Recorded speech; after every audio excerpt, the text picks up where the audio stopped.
हाजी साहब नमस्कार। आप सभी को प्रणाम। जय गुरु महाराज, जय हिंद। वो छोटे छोटे विषय जानकारी में आते हैं तो एकदम ध्यान में आता है कि थोड़ा तथ्यात्मक चर्चाएं उससे कर लें और सभी की ध्यान में ये आ जाए कि क्या चीज है। आज बहुत प्रासंगिक विषय है। वागड़ में एक राजनीतिक दल है, सब लोग जानते हैं, चर्च प्रेरित है, बाकी सारी चीजें हैं। रेडिकल इस्लाम के जो तत्व हैं वो भी उनसे जुड़े हुए हैं, उनसे प्रेम करते हैं। हिंदू समाज को वो गालियां देते हैं। ऐसा एक तंत्र है, सिस्टम बना है। वो कौन है, क्या है, आप सभी जानते हैं। मुद्दा ये नहीं है कि चर्च प्रेरित वो लोग हैं। मुद्दा आज ये महत्वपूर्ण है कि उनके एक नेता ने एक पोस्ट किया है और जो चर्चा में है, किसी पत्रकार ने मुझे भेजा है, तो उसमें कुछ शब्दों का प्रयोग किया। मुझे लगा वो शब्द बहुत गंभीर है, उसकी चर्चा होनी चाहिए। आइए साहब चर्चा करते हैं मुख्य विषय पर, और वो कोशिश करूंगा मैं वो पोस्ट भी आपको दिखाऊं। मुद्दा यह है कि सब लोग उस पर चर्चा कर रहे हैं। मेरे पास माननीय बाबूलाल जी खराड़ी साहब का फेसबुक पर लिखा हुआ 2 लाइन है और उस लाइन में से ही ये शब्द निकले। ये लगा बहुत बड़ा भ्रम नहीं फैल जाए और लोग अपने आप को ठगा हुआ महसूस नहीं करें, ऐसा करके ये पॉइंट है। चलिए बात करते हैं। वो है बीएपी, एक राजनीतिक दल है, उसका एक नेता है, अपने आप को स्वयं को नेता समझता है। बाकी सारे लोग हैं। इसी दिनों आपने देखा होगा कि बागीदोरा का एक विधायक पैसे लेते हुए एंटी करप्शन ब्यूरो ने अरेस्ट कर लिया। ये वही पार्टी है, राजनीतिक है, अपनी जगह करते रहे, लेकिन समाज पर, राष्ट्र पर, विचार पर जब बात आती है तो हम सबका पॉइंट हो जाता है। तो इसी बात को लेकर आपसे बात करते हैं। इनके नेता लिखते हैं, बहुत सारी बातें लिखी है। उन्होंने मानगढ़ धाम का उल्लेख किया है और गोविंद गुरु जी महाराज का उल्लेख किया है। इसके साथ ही साथ उन्होंने जो कहा है कि गोविंद गुरु जी महाराज के नेतृत्व में शहीद हुए शहीदों के सम्मान में कुछ करना चाहिए, ऐसा लिखा है। इसके साथ महत्वपूर्ण यह है कि 2 फोटो शेयर किए। एक फोटो तो इनका 2015 से चल रहा है। इनका कोई एक परिवार टाइप एक कोई संस्था है और झारखंड से एक व्यक्ति विजय कुजूर आया था और विजय कुजूर सारा उत्पाद करके गया। वो इनको नक्शा पकड़ा के गया था कि ये ऐसा करना है। विजय कुजूर बाद में दिल्ली पुलिस ने अरेस्ट किया था और बाद में वो जेल चला गया। ऐसे ही एक इनकी नेत्री थी, वो भी आई और वो फिर गुजरात में अरेस्ट हो गई और फिर वो सारा उनका हुआ, उनके खिलाफ बहुत सारी एफआईआर, ये सारी बातें आप जानते हैं। मुद्दा ये है कि ये जो नक्शा है ये 2011 में बनाया, ऐसा लोग कहते हैं, लेकिन 2015 में ये बहुत ज्यादा प्रचलित होने लगा। ये नक्शा अलगाववादियों का, अर्बन नक्सलाइट का, ऐसे बहुत सारे लोगों से आया है। सही चर्चा है। तो 2015 में क्यों आया? क्योंकि नरेंद्र भाई मोदी जी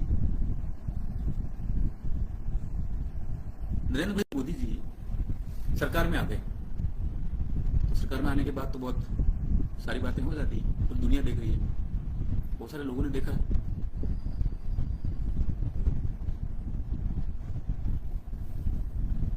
तो बहुत सारी चीजें हुई। तो मोदी साहब का विरोध करते करते ये लोग संविधान का विरोध करने लगे। मोदी साहब का विरोध करते करते ये लोग भारत का विरोध करने लगे। मोदी साहब का विरोध करते करते हिंदू जनजाति समाज का विरोध करने लगे, हिंदू समाज का विरोध करने लगे और बहुत सारा एजेंडा चलाने लगे। उसमें जो शब्द जो काम में लिए उस पर आते हैं। ये जो पोस्ट है उसमें कोई एक अलगाव पैदा करने वाला विषय तो है ही, लेकिन इसमें भील कंट्री शब्द काम में लिया है। एक नक्शा है, थोड़ा रिसर्च किया मैंने, पता चला कि अंग्रेजों ने 1864 में ये नक्शा बनाया था। वो इसलिए बनाया था कि 1857 की क्रांति हुई और पूरा भारत मिलकर लड़ा कि हाँ देश आजाद होना चाहिए, स्वतंत्र होना चाहिए। और फिर अंग्रेजों ने कैची काटना शुरू किया, उनका समाज को तोड़ो, देश को तोड़ो, डिवाइड एंड रूल, ये सब कुछ करना शुरू किया। इनके सारा जो शासन था वो आप जानते हैं कि ब्रिटिश क्राउन, जो ब्रिटिश का राजा है, राजा मुकुट है, उनके नियंत्रण में आ गया। उस टाइम ये नक्शा बना था, भील कंट्री। ये कंट्री कौन सा है? ये कंट्री कौन सा है? ये जिसने पोस्ट किया वो बताए। ये भारत के अंदर भारत एक देश है तो उसके अंदर एक देश बनाने की बात कौन सी है? ऐसे बात करने की क्या जरूरत पड़ गई? ये सारी चीजें तो जैसे कंट्री शब्द काम में लेते हैं, सब ध्यान आ गया कि बस ये तो पूरा अलगाव से भरे पड़े हैं और अंग्रेजों का नक्शा शेयर कर रहे हैं।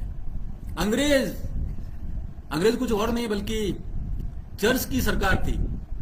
जहां जब इनकी छावनी होती थी वहां चर्च बनता था, एक दूसरे को ये समर्थन देते थे और देश को, भारत को सांस्कृतिक रूप से खत्म करने का षड्यंत्र लेकर आए थे अंग्रेज और उस बात को आगे बढ़ाए।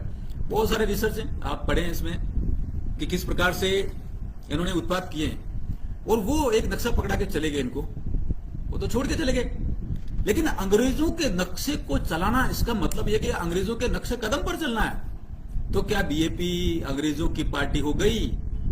अंग्रेजों का जो एक ब्रांच थी, पॉलिटिकल ब्रांच, रिलीजियस ब्रांच, वो सारी जो चीजें थी, बोलते हैं कि सेना के जो भाग होते हैं उसमें एक भाग जो है वो चर्च भी माना जाता है, ये औपनिवेशिक सत्ताओं का। तो ये उस ब्रांच का नक्शा आगे बढ़ाते हुए निकले। अंग्रेजों का नक्शा शेयर करना मतलब सीधी बात है अंग्रेजों के नक्शे कदम पर चलना। चलिए साहब, ये सारे बातें करने लगे। अब अंग्रेजों की बात करते करते इन्होंने 3-4 गलतियां की है, ये समाज को समझना बहुत जरूरी है।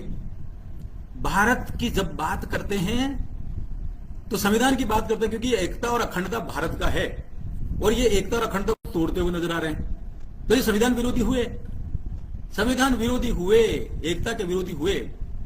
और साहब देखिए, ये आगे जाकर संविधान विरोधी जब हो गए तो साहब हमारी जो सार्वभौमिक सत्ता है उसके विरोधी हो गए। मानगढ़ के नायकों ने जो आंदोलन किया वो भगवान शिव को केंद्र में रखकर किया। भगवान शिव, आराध्य देव जनजातियों के, भारत के नटराज, आदिदेव, बहुत सारे नाम है उनके। तो भगवान शिव की व्यवस्था के केंद्र में रखकर वहां गीत गाया गया, भूपेटिया नहीं मानो रे नहीं, मैं तुझे नहीं मानता, तेरी सत्ता को नहीं मानता, तेरे जो कारनामे उसको नहीं मानता, तेरा जो मजहब है, रिलीजन है, चर्च है, उसको नहीं मानता। ये किसने गीत गाया? मानगढ़ के नायकों ने गीत गाया।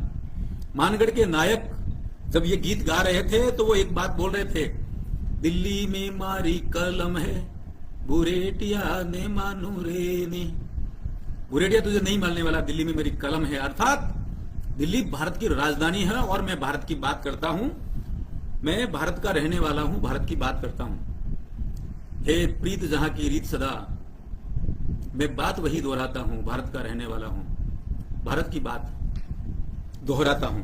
लेकिन ये जो नेता है, ये नेता अलगाव पैदा करते करते अंग्रेजों का मित्र निकला। अंग्रेजों का मित्र निकलते निकलते ये चर्च का मित्र निकला। वो चर्च का मित्र निकलते निकलते जिन आतंकवादियों ने, जिन अंग्रेजों ने भील नायकों की मानगढ़ धाम पर हत्या की थी, उसका मित्र निकला। ये राजनीतिक स्टंट करता करता ये नेता तो फर्जीवाड़े के अंदर फंसता हुआ नजर आया। स्वतंत्रता का जो आंदोलन हुआ उसके खिलाफ ये व्यक्ति खड़ा हो गया। ये कौन है? कमेंट बॉक्स में जरूर कहिए। गाली गलौज करने से काम नहीं चलने वाला है। बहुत सारी बातें आप कर सकते हैं, लेकिन आप ये समझिए कि हम जब बात कर रहे हैं तो उस एक राजनीतिक दल की बात कर रहे हैं जो संविधान के विरोध में है। क्यों? क्योंकि भारत माता का जो नक्शा है, भारत माता की जो भूमि भूखंड है, उसको वो अंग्रेजों के नक्शे से दिखाना चाहता है, उसको अलग करना चाहता है, एक अलग देश बात करना चाह रहा है। भील कंट्री की बात कर रहा है। ये कंट्री कौन सी है? थोड़ा अंग्रेजी में पढ़ो, थोड़ा संस्कृत में पढ़ो, हिंदी में पढ़ो, तेलुगु में पढ़ो, कन्नड़ में पढ़ो, मलयालम में पढ़ो, असमिया में पढ़ो, किसी में भी पढ़ो, लेकिन ये समझ में आता है कि कंट्री का मतलब है कि भारत में ही एक अलग देश बनाने की कोशिश आपके मानस पटल पर छप चुकी है। आप पकड़े गए हो महाराज। आप वैसे ही काम कर रहे हो जैसा अलगाव करते हैं, खालिस्तानी करते हैं। आपके ऊपर राजद्रोह, देशद्रोह के ठप्पे लग चुके हैं। चलिए आइए, ये सारी बातें तो हो गई, लेकिन ना थोड़ी मानगढ़ का उल्लेख किया तो मानगढ़ के इतिहास आपको बता देते हैं। मानगढ़ जो धाम आंदोलन हुआ 1913 में, वो आंदोलन अंग्रेजों के विरोध था। अंग्रेजों के विरुद्ध जब था तो अंग्रेजों का नक्शा क्यों शेयर कर रहे हो महाराज? दूसरी बात, भगवान शिव के अनुयायियों का आंदोलन था। वो धाम है, और धाम का मतलब होता है धूणी, जहां पर रमी जाती है, जहां भजन मंडली होती है, जहां यज्ञ हवन होता है, उसे भगवान शिव का स्थान कहते हैं। जब भगवान शिव के स्थान पर भील नायक, भील भगत, भील अनुयायी अंग्रेजों के विरुद्ध जब संघर्ष करते हैं तो अंग्रेज वहां आ जाते हैं और दनादन गोलियां चलाकर जनजाति नायकों की हत्या करते हैं, नायक नायिकाओं की। धूणी तपे तीर, कभी फुर्सत मिले तो हरिराम मीणा जी का नोवेल पढ़ के देखिए, वहां तीर तप रहे थे उस धूणी में। उस धूणी को अपवित्र किया। आज भी वहां पर साक्ष्य हैं, वहां जाके देखिए मोर्चा घाटी क्या होता है। और वो धूणी आज भी है, पावन धूणी। हम हिंदुओं की धूणी है, और वो जो धूणी है उसको अपवित्र करने का जो कुकृत्य किया वो चर्च के लोगों ने किया, अंग्रेजों ने किया, अंग्रेजों की सेना ने किया। और ये जो व्यक्ति है डूंगरपुर बांसवाड़ा से जो सांसद चुन के आया गलती से, वो व्यक्ति अंग्रेजों के साथ खड़ा है। कितना कुकृत्य करेगा भैया? थोड़ा अंग्रेज समझ ले, अंग्रेज मान ले, फिर वो अंग्रेजी बोलने लग जा, फिर चले जाओ। क्या नाटक कर रखा है ये? अच्छा, मालगढ़ धाम की जब बात करते हैं तो अपवित्र कर दी धूणी और हत्या कर दी महान, बहुत बड़ा बलिदान हो गया वहां, शहादत हो गई इस बात के लिए, देश की स्वाधीनता के लिए। और उसके उपरांत गोविंद गिरी जी महाराज को और उनके परम शिष्य पूजा जी को पकड़कर अंग्रेज ले गए, और अंग्रेज ले जाकर उनको आजीवन कारावास दी और काले पानी की सजा दी पूजा धीरा को। और फिर आप जानते हैं, देश की बात के लिए गोविंद गिरी जी महाराज ने जो कहा वो अंग्रेजों को भगाने के लिए कहा। वो कहा उनके मित्र जो सामंत थे उनके विरुद्ध में कहा, वो बेगारी और ये सारी कुप्रथा थी उसके खिलाफ कहा और अंग्रेजों को ललकारा है। ऐसे ललकारने वाला व्यक्ति कौन होता है? स्वाभिमानी होता है, राष्ट्रभक्त होता है। तो भील भगत वहां सारे के सारे राष्ट्रभक्त हैं, लेकिन उन राष्ट्रभक्ति के विरोध में यदि कोई अंग्रेजों के नक्शे को शेयर करता है तो क्या वो अंग्रेजों का चेला हुआ या नहीं हुआ? ये बात आप सभी निर्णय कर लीजिए। हाँ, आप कुछ भी बोल के, कुछ इनके चेले, इनकी टोटल संख्या 20 से 25 है, ये सारे युवाओं को भड़का रहे हैं, बाकी सारी चीजें कर रहे हैं, वो बात अलग है। वो केवल भारत के संविधान के विरोध में कर रहे हैं, इसकी ज्यादा कुछ भी नहीं है। अच्छा, एक बहुत महत्वपूर्ण है कि आपका मानगढ़ धाम के विरोध में होकर, भील भक्तों के विरोध में होकर, स्वाधीनता आंदोलन के विरोध में होकर तो आप चल पड़े। गोविंद गिरी महाराज की बात को आपने माना नहीं, और अंग्रेजों की बात मानकर आप एक शब्द लेके बैठे हो, और वो शब्द है अंग्रेजों द्वारा गढ़ा गया। और गोविंद गिरी जी महाराज के विरोध में राष्ट्रद्रोह, राजद्रोह का मुकदमा दायर करने के लिए जो शब्द गढ़े थे, उन शब्दों को लेकर आपकी राजनीति नहीं चल सकती। अगर चलाओगे तो अंग्रेजों के चेले कहलाओगे, अंग्रेजों के चेले आप हो। इस बात को जरूर ध्यान में रखिएगा। इसलिए अंग्रेजों का नक्शा, भील कंट्री, भील देश बताकर भारत की संप्रभुता, एकता और अखंडता के विरोध में मत जाइए। राजनीतिक स्टंट अपनी जगह पर है, लेकिन ये मूर्खतापूर्ण आपका कुकृत्य समाज, राष्ट्र, चिंतन, संस्कृति कभी भी स्वीकार नहीं करेगी।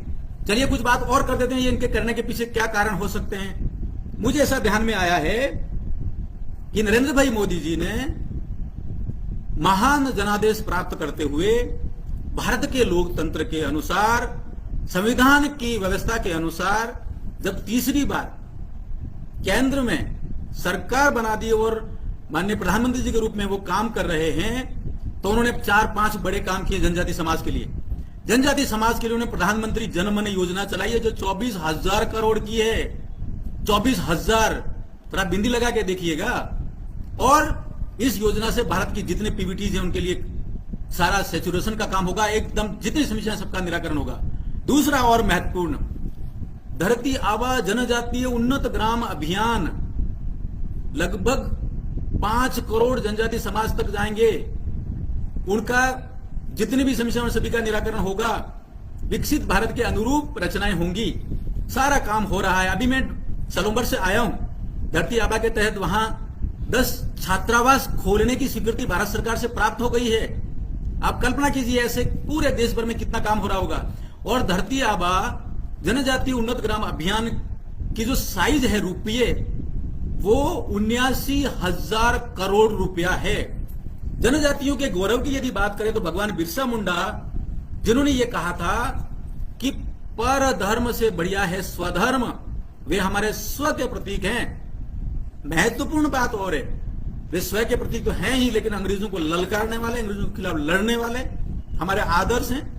माननीय प्रधानमंत्री जी नरेंद्र भाई मोदी जी का आभार, ये उन्होंने उनके जन्म दिवस 15 नवंबर को जनजातीय गौरव दिवस घोषित किया है। हमें पहली बार किसी सरकार ने, किसी मुखिया ने हमारे इतिहास को समझा है, जनजातियों के इतिहास को समझा है, भारत के विचार को लेकर लड़ने वाले महानायक के कृतित्व को समझा है, उनकी महानता को समझा है और एक गौरव की बात कही है, जनजातीय गौरव दिवस घोषित किया है। और महत्वपूर्ण बात, बाकी चीजें सारी चल पड़ी हैं, नायकों की बात चल पड़ी है। जनजाति गौरव नाम की पुस्तक लिखी जा चुकी है, भारत सरकार के IGNCA द्वारा लॉन्च हो चुकी हैं। और इस दौर में बहुत सारे विकास के काम जब हो रहे हैं, सभी समस्याओं का निराकरण हो रहा है, तो अब जनमत किसकी तरफ? माननीय नरेंद्र मोदी जी की तरफ, भाजपा की तरफ, NDA की तरफ। तो उसके विरोधी क्या करेंगे? तो विरोधी पकड़ेंगे अंग्रेजों का एजेंडा, जैसा कि BJP ने पकड़ा है। ये पकड़ वकड़ की जो क्रियाकलाप चल रही है, ये आपको औपनिवेशिक सत्ता का प्रेमी बना रही है। आप चर्च के एजेंट बनते चले जा रहे हो। एजेंट समझते हो ना? क्यों कह रहा हूं ऐसा? क्योंकि आप the Catholic church of Ranchi का एजेंडा लेके घूम रहे हो, अलग धर्म कोड का। ये पादरी वेरियर एल्विन का है, थोड़ा पढ़ लीजिए, समझ लीजिए। और आप रेडिकल इस्लाम का एजेंडा लेके चल रहे हो। आपके कार्यकर्ताओं की बड़ी संख्या जो रेडिकल इस्लाम से है। और आप जब छांगुर बाबा धर्मांतरण का काम करते हैं तो उसके पक्ष में नजर आते हो। आपके बहुत सारी ऐसे एविडेंसेस हैं और लगता है कि आप धर्मांतरण का एजेंडा चला रहे हो। एक बात और महत्वपूर्ण, जनजाति समाज स्वतंत्रता के बाद पहली बार 22 राज्यों में एक आंदोलन कर रहा है। उस आंदोलन का नाम है डिलिस्टिंग आंदोलन। जिस प्रकार से SC में धर्मांतरित लोग नहीं हैं, उनको SC की परिभाषा से बाहर कर दिया गया है बाबा साहब ने, वैसा ही SC में भी होना चाहिए। और ये आंदोलन समाज कर रहा है, लेकिन BJP, BTP और इनके चेले चपाटे सभी के सभी डिलिस्टिंग आंदोलन का विरोध कर रहे हैं।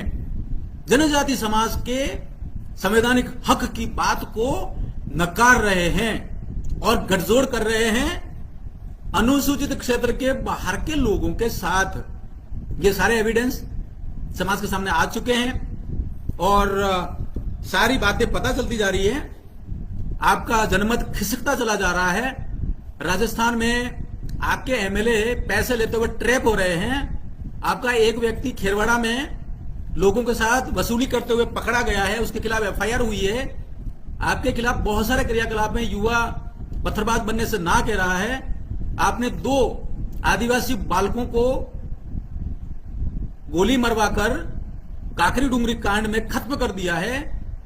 आपके चेले चपाटे पेपर आउट प्रकरण में सम्मिलित हैं।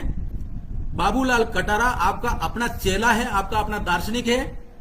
ये सारे विषय जब समाज के सामने आ रहे हैं तो समाज जागरूक होकर BJP और BTP के चंगुल से बाहर निकलकर सोचने लगा है। तो ऐसे स्टंट करने के लिए ट्विटर पर फोटो डाल रहे हो तो ये नहीं चलने वाला है महाराज। एक महत्वपूर्ण बात है, जिस प्रकार से माता बहनों के सिंदूर और मंगलसूत्र की बात करते हुए आप पकड़े गए हो, आप चर्च के एजेंट सिद्ध हो चुके हो। इसलिए कृपया नरेंद्र मोदी जी की विचारधारा सबका साथ, सबका विकास, सबका विश्वास और सबका प्रयास के साथ जुड़िए। विकसित भारत 2047 के सपने के अनुरूप समाज को काम करने दीजिए। अशांति मत फैलाइए, भ्रम मत फैलाइए, भेद पैदा मत करिए और धर्मांतरण की गैंग के साथ गठजोड़ मत करिए। समाज की संस्कृति को खत्म करने की साजिश मत करिए, ऐसा आग्रह है। बाकी सारी बातें अलग अलग ढंग से अलग अलग मंचों पर करेंगे। लेकिन फिलहाल मैं अपनी बात को यहां पर समाप्त करने से पहले जो कुछ भी मैंने 4 बातें कही आपके सामने रख रहा हूं। ट्विटर पर जो फोटो आया, जो एक अलगाव का फोटो तो आया ही आया, लेकिन उसमें भील कंट्री कहा है। वो कंट्री भारत के संविधान के विरोध में है। ये उन लोगों का फोटो है जिनको 15 अगस्त 1947 को देश से भगा दिया था सुभाष चंद्र बोस ने और सभी क्रांतिकारियों ने। वे विदेशी लोग थे, आक्रांता थे, आतंकवादी थे, उनको भगा दिया। उनकी बात को आप कृपया नहीं चलाएं।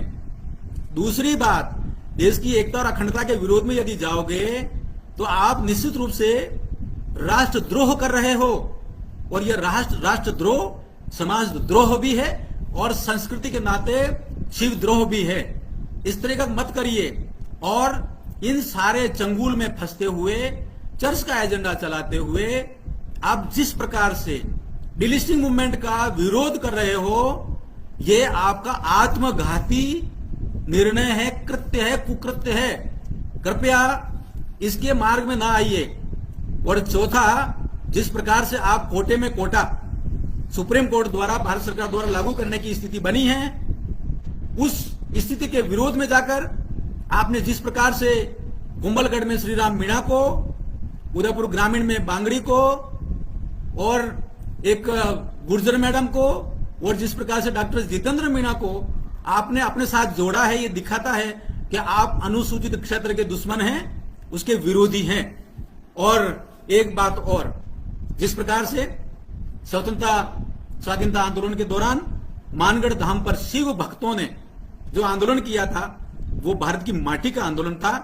कृपया करके अंग्रेजों का फोटो, अंग्रेजों के नक्शे का फोटो शेयर करके, अलग देश का फोटो शेयर करके मानगढ़ धाम के आंदोलनकारियों को, शहीदों को कृपया बर्बाद नहीं करें, बदनाम ना करें, उनको नीचा दिखाने की कुकृत्य नहीं करें। और आखिरी बात, आप राजनीतिक स्टंट भले ही कर लीजिए, परंतु जनमत, जनादेश, आम जन समाज, हिंदू समाज, सबका साथ सबका विकास, हम सभी समझ चुके हैं कि आप एजेंटगिरी कर रहे हैं पादरी वेरियर एल्विन के विचारों की।